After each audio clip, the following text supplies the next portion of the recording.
ngayon po, narito na ang tagapagsalita ng Iglesia ni Cristo, ang kapatid na Edwil Zabala. Ka Edwil, magandang hapon po sa inyo. Magandang hapon po, kapatid na Jen, kapatid na Nelson. Magandang hapon po sa lahat ng inyong mga manunood at lahat ng mga tagahanga. Payagan po ninyo na basahin ko na.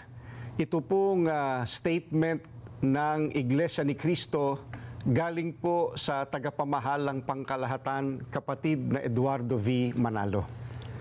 Pahayag ng Iglesia ni Cristo tungkol sa mga investigasyon ng malawakang katiwalian sa mga flood control projects. Ang Iglesia ni Cristo ay payapang nagmamasid sa kasalukuyang nagaganap sa Pilipinas, kalakip ang pananalangin sa Diyos na sana ang makapamayani sa ating bansa ay ang kapayapaan at katarungan.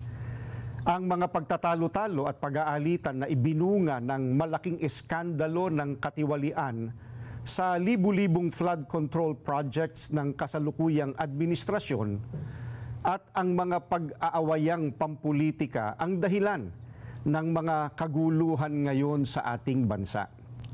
Nakita namin ang ginawang hakbang ng pamahalaan sa layuning alamin ang punot dulo ng mga napaulat na mga anomalya sa mga nasabing proyekto. Bukod sa sinimulang mga pagdinig tungkol dito ng Kamara at Senado, ay itinatag din ang Independent Commission for Infrastructure, ICI. Tulad ng maraming Pilipino, naghihintay din kami hindi lamang sa magiging resulta nito na dapat ay totohanan at mapagtitiwalaan, kundi kung paano ito maisasagawa ng walang pag-aalinlangan. Gaya ng nararapat, kailangang mapanagot ang pinakaugat ng mga pagnanakaw ng daan-daang bilyong piso sa kaban ng bayan sa panahon pa naman ng paghihirap ng mga mamamayan. Ito ay para mailapat ang katarungan at harinaway upang hindi na tularan pa ng iba. Subalit, hindi ito magagawa kung ititigil na ang investigasyon ng Senado, gaya ng napapabalitang gagawin ng liderato nito dahil sa hindi malinaw na dahilan.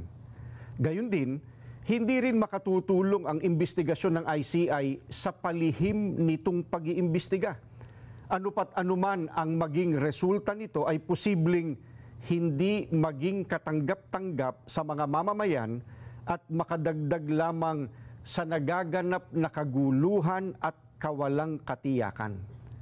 Kailangang bukas at dapat masaksihan ng sambayanan ang mga pagdinig sa isinasagawang investigasyon.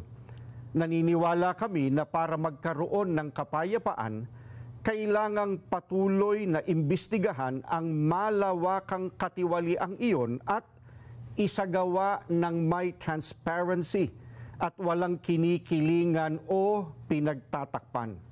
Isa itong kahayagan ng sinseridad ng mga kinauukulan. Nakalagda po ang kapatid na Eduardo V. Manalo, ang tagapamahalang pangkalahatan ng Iglesia ni Cristo. Maraming salamat po, kapatid na Jen, kapatid na Nelson. Maraming salamat po, Ka Edwil. Magbabalik pa po ang Saganang Mamamayan.